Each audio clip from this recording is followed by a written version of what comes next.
Madame, monsieur, un bon week-end à vous. Toute une histoire. D'abord, une famille de Macamic. La échappée belle cette semaine.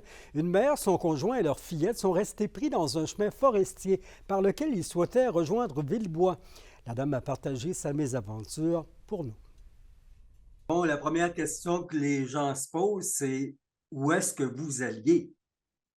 Ben, on n'avait pas d'itinéraire là, fixe en partant, là. Tu sais, nous, on est comme ça, on part à l'aventure, puis on rentre dans les chemins, puis on se promène, tu sais. Là, on a poussé notre chemin un peu trop loin, c'était refermé pas mal, puis dans le fond, selon le plan qu'on avait actualisé avant de perdre le réseau, c'est que ça sortait à Villebois. On allait revenir par la serre, revenir à la maison, mais le chemin, nous a bloqué l'accès. Ça descendait comme souvent, là, il y a un ruisseau qui a embarqué un peu sur le chemin.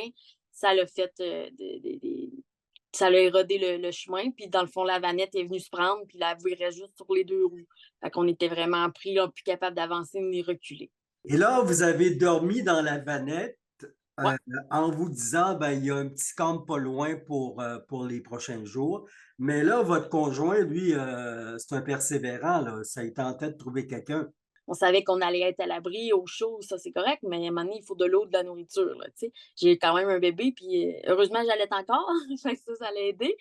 Fait que mon conjoint il dit: «Je vais marcher, j'ai pas le choix». Puis moi, je me voyais pas marcher avec la petite non plus, 34 kilomètres du Mhm. retour. 10 heures de temps que ça y a pris avant, puis ça, c'est parce qu'il a rencontré le Gabriel Bonneau là, de la compagnie, qui lui, tout de suite, a donné son aide, là, de l'eau, de la nourriture à mon conjoint qui était épuisé. Puis il s'est offert de venir sortir la vanette, là. Il y avait une chaîne pas loin, là, pour nous tirer. Ça faisait combien de temps là, que vous étiez pris là-dedans, là, depuis mardi soir, 6 heures, c'est ça?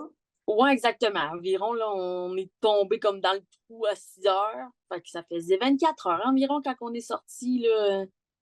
Quand on était dépris, le temps qu'on ressorte aussi du chemin, c'est 1 heure de véhicule, environ. Là, on n'était pas en danger, tout allait bien. Il y avait personne de blessé, là. Fait que pour ça, c'était bien.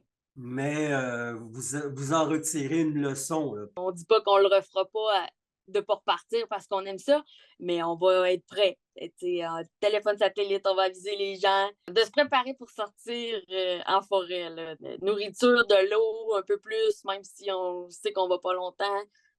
On sait jamais ce qui peut arriver. Comment on se sent là, après la mésaventure maintenant? Ah, beh, c'est beaucoup d'émotions, là, qui retombent. Tu sais, nous, on savait pas, là, combien de personnes qui nous cherchaient, là, à quel point que c'était grand, mettons. Ça fait du bien de retourner à la maison. Puis, en sécurité avec, tout le monde qui sont venus, nos parents qui nous attendaient à notre arrivée, là, ouais. Bien contente de que Vous tout se avez finisse bien. maintenant une résidence sur le territoire de Kitisaki qui a été la proie des flammes la nuit dernière. Un réservoir de propane même se trouvait à proximité de la maison, attention, puisqu'il n'y a pas de service d'incendie dans la communauté. C'est les pompiers de Val-d'Or qui ont été appelés pour l'intervention. 4 pompiers ont été dépêchés, mais quand ils sont arrivés après 1 heure de route environ, la maison était complètement consumée. Les paramédics étaient sur place pour aider 3 personnes qui étaient incommodées par la fumée. Et c'est commencé, les vacances de construction qui débutent en fin de semaine et déjà les centres-villes commencent à s'animer. Camélia La Liberté est allée rencontrer des vacanciers. L'heure des vacances a sonné et pour certains Témiscabitibiens, c'est le moment de prendre un petit peu de repos et de profiter de la région. Bon, on va essayer de faire du ponton. Ça, profiter vraiment de la nature, je pense que c'est ça qu'on a besoin en famille. Bien là, on reçoit ma fille qui vient d'en dehors là, cette fin de semaine-ci, puis à part de ça, c'est pas vraiment décidé qu'est-ce qu'on va faire. On va y aller au jour le jour. En fait, c'est très simple. On fait plein de choses, mais tout en région. On s'en va faire du camping sauvage au Mont-Chaudron. Puis, est-ce que vous avez hâte à vos vacances? Oui. Alors que pour d'autres, les congés sont synonymes de voyage et de découverte régionale. J'étais venu il y a 50 ans, je repasse aujourd'hui, puis je découvre toute l'évolution qui s'est passée depuis 50 ans. On vient de la Montérégie, puis on se dit, ben tu sais, Rouyn-Noranda, c'est au bout du monde, puis il fait froid. Puis on arrive ici, une belle température. Des gens accueillants. Je trouve que la ville est propre. Le Témiscamingue, c'était propre. Moi, je ne connaissais pas du tout. C'est la première fois que je viens dans la région. C'est la seule région du Québec que je ne connaissais pas. Alors, je trouve ça super. Dans les restaurants, on s'attend à des salles et des terrasses bondées. Tant de touristes que de locaux. Nous autres, au Pizé, les vacances de construction, c'est très, très bon pour nous. Ça amène une autre sorte de clientèle, les touristes qui viennent.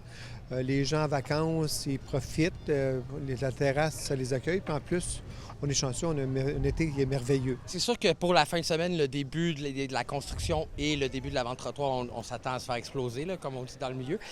Mais pour les 2 prochaines semaines, la construction, c'est pas la période la plus achalandée pour nous normalement. On a à peu près 1 année sur 4 que les gens restent en région ou visitent la région. Là. Mais les 2 dernières ont été tranquilles, fait qu'on touche du bois. Mettons. Chose certaine, il y aura plusieurs vacanciers sur les routes durant les 2 prochaines semaines. D'ailleurs, la Sûreté du Québec compte intensifier ses interventions pour inciter à la prudence. Kémilia La Liberté, RNC Nouvelles, à Rouyn-Noranda. Il y aura un rodéo du camion de Notre-Dame-du-Nord l'an prochain, en 2025. Son président Luc Lafontaine s'attend toutefois à voir le fameux rodéo déménager pour son retour. 2 plans situés sur des sites privés sont présentement en option pour le rodéo et le président a confiance qu'un dénouement heureux attend de la tradition témiscamienne. Un tirage de près d'1 million de dollars est présentement en cours pour ramasser des fonds afin de financer l'élaboration du futur site. Le rodéo du camion est encore très vivant. Il n'y a aucun problème là-dessus. Il s'agit rien qu'on ait le temps de faire les choses étape par étape. Parce que ça va nous prendre des sous parce qu'on commence un terrain à 0 et il faut tout monter. Fait que c'est de là que notre tirage a lieu, c'est encore cette année-là. C'est sûr que le background du lac Témiscamingue ne sera peut-être pas là, mais les compétitions vont être là puis ça va être pas mal comme Notre-Dame-du-Nord. Là. C'est notre idée, là, c'est comme ça. 8 pompiers de Rivière-Éva ont reçu récemment une formation en sauvetage nautique.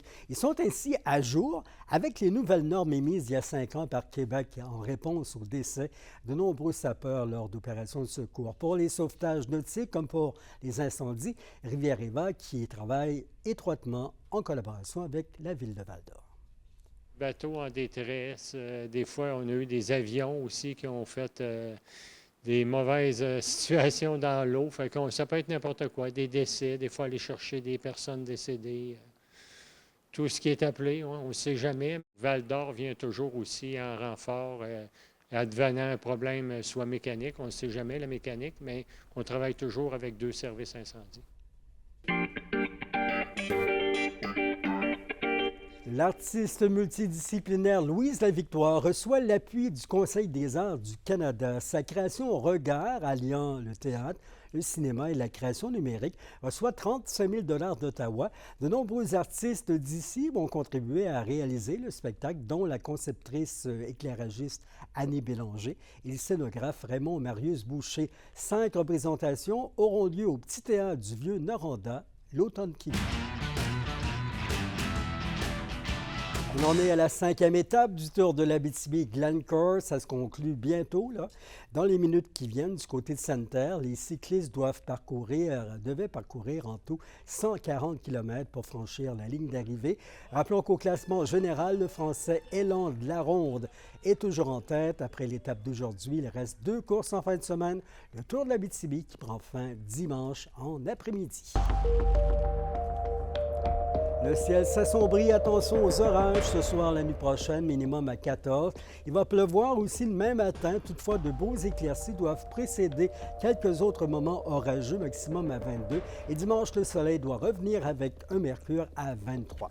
C'était vos infos régionales. Notre service d'information a relancé le dossier Sandra Godette cette semaine. Merci de votre intérêt d'ailleurs. Lundi, un membre de la famille impliquée veut réagir à son tour. On s'y retrouve. Bon week-end, mesdames et messieurs. Bonnes vacances, c'est à vous.